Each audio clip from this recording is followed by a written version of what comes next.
Awalnya Warti hanyalah seorang pembantu rumah tangga biasa, tapi di balik wajah polosnya tersembunyi kebiasaan busuk yang perlahan menghancurkan nama baik majikannya sendiri. Ia merekam, memotret, lalu menyebarkan rahasia dapur rumah majikan ke grup tetangga dan media sosial. Tapi siapa sangka kejahatannya berbalik ke dirinya sendiri dalam cara yang paling mengerikan. Bukan hanya kehilangan pekerjaan, tapi juga kehilangan harga diri, kehormatan, bahkan nyawa yang tenang. Namaku Warti. Orang-orang mengenalku sebagai pembantu yang rajin, cekatan, dan tak banyak bicara. Tapi di balik senyumanku yang terlihat tulus itu, aku menyimpan rasa ingin tahu yang berlebih. Bahkan bisa dibilang mengerikan. Aku menikmati saat-saat mencuri dengar percakapan majikanku di balik pintu, mengintip isi dompet, memantau siapa tamu yang datang, bahkan mencatat harga barang belanjaan yang mereka beli. Sudah 5 bulan aku bekerja di rumah Bu Anita dan Pak Roni. Mereka pasangan mapan. Bu Anita bekerja sebagai dokter gigi, sedangkan Pak Roni seorang pengusaha properti. Rumah mereka besar, modern, dengan CCTV di banyak sudut, tapi tidak di dapur dan kamar pembantu. Itu menjadi zona bebas yang kusukai. Di sanalah aku menyimpan catatan kecil berisi kebiasaan, konflik, dan rahasia keluarga yang kupantau setiap hari. Aku tak merasa bersalah, justru merasa bangga karena di grup WhatsApp pembantu sekomplek, aku jadi paling populer. War, ada gosip baru di rumah Bu Anita, tanya Tuti, pembantu tetangga sebelah. Jangan bilang siapa-siapa ya, tapi semalam aku dengar Bu Anita nangis di kamar. Katanya Pak Roni ngeluh soal uang belanja. Kami tertawa, aku makin semangat mencatat. Bahkan sempat memotret tagihan kartu kredit Bu Anita saat dia lupa menyimpannya. Kulempar ke grup, mereka heboh. Namun aku tidak tahu bahwa satu keputusan sembrono akan mengubah semuanya. Sore itu aku menemukan surat di meja makan. Surat itu terbuka setengah. Aku yakin itu bukan urusanku, tapi rasa penasaranku terlalu besar. Isinya mencengangkan. Surat peringatan kedua dari kantor tempat Bu Anita bekerja. Katanya ada laporan bahwa Bu Anita memberikan resep yang tidak sesuai prosedur.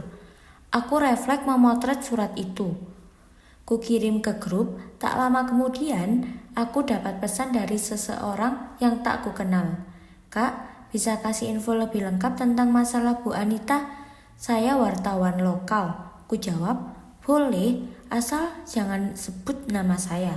Dan begitulah api mulai membakar. 3 hari kemudian, Bu Anita terlihat murung. Wajahnya pucat, matanya sembab, tak banyak bicara.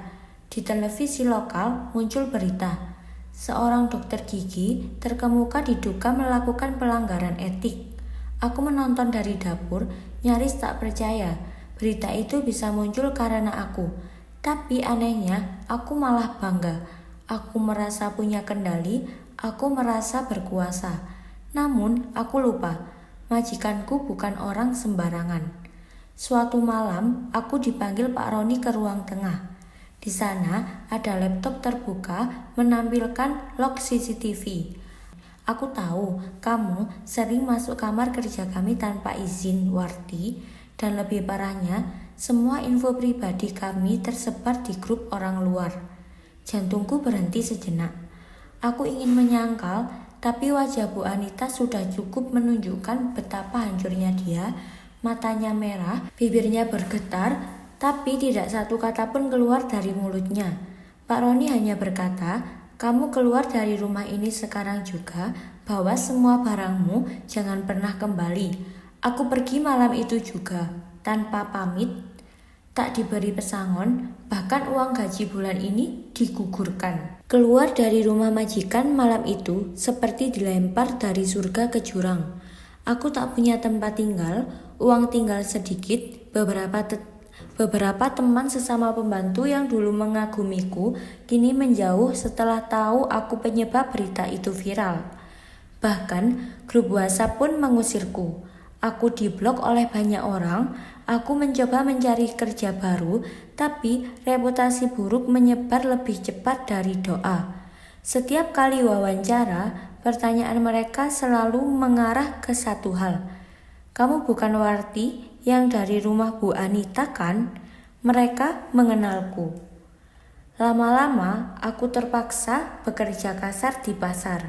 Bantu cuci piring, angkut karung, apa saja asal bisa makan. Tapi seakan hidup sudah muak padaku, ujian belum berakhir. Suatu malam, saat aku berjalan pulang, melewati gang kecil, setelah membantu di warung, 3 orang lelaki mengepungku. Salah satu dari mereka berkata, "Lu yang nyebarin gosip tentang saudara gue ya? Gara-gara lo, dia malu sampai pindah kota." Aku tak kenal siapa mereka, tapi rupanya fotoku dan cerita-cerita gosipku tersebar ke banyak tangan. Satu pukulan menghantam wajahku. Aku roboh, tas dan dompet dirampas. Aku berdarah, sendirian, dan tak ada yang menolong. Semua orang yang lewat hanya memandang dengan jijik. Itu Warti, pembantu tukang aib. Pantas dapatnya begitu. Aku akhirnya dibawa ke rumah sakit oleh seorang satpam yang iba. Tapi aku tidak punya KTP, tidak punya uang, tidak ada keluarga yang bisa dihubungi. Seorang perawat bahkan berkata lirih saat merawatku. Karma itu nyata ya, katanya dia yang bikin Bu Anita hampir kehilangan lisensinya. Saat itu aku mulai demam tinggi. Tubuhku menggigil, luka di pelipisku membengkak. Dokter bilang aku alami infeksi dan tekanan darahku naik tak terkendali.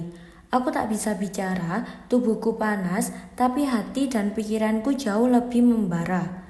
Aku ingin minta maaf, tapi siapa yang mau mendengarkannya? Malam itu, aku bermimpi aneh. Dalam mimpi, aku berdiri di rumah besar Bu Anita, tapi kali ini semua pintunya tertutup rapat dan di balik dinding terdengar suara tangisan anak kecil, suara Pak Roni berteriak, dan suara Bu Anita mengaji. Tapi tak ada satupun yang melihatku.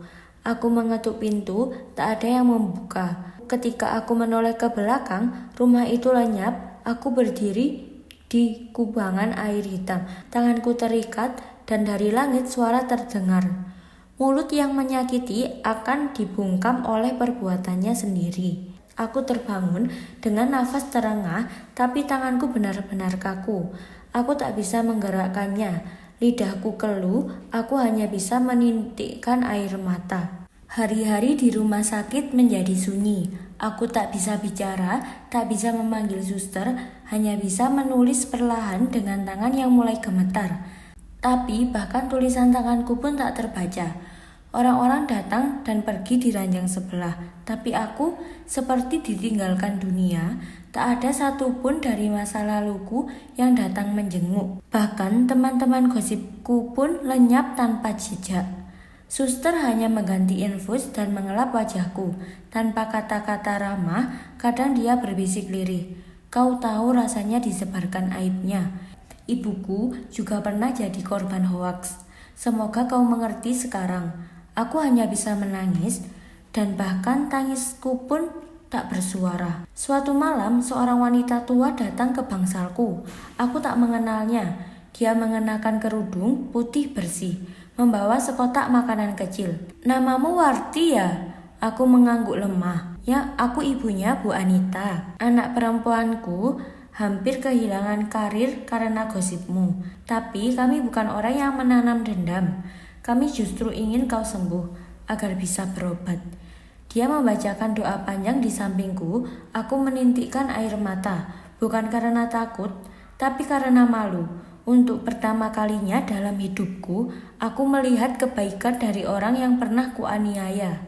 Wanita itu mengelus kepalaku, lalu pergi dengan tenang. Malam itu aku terlelap, tapi berbeda. tak ada mimpi buruk, tak ada suara yang menghukum. 2 bulan berlalu, aku mulai bisa menggerakkan tangan.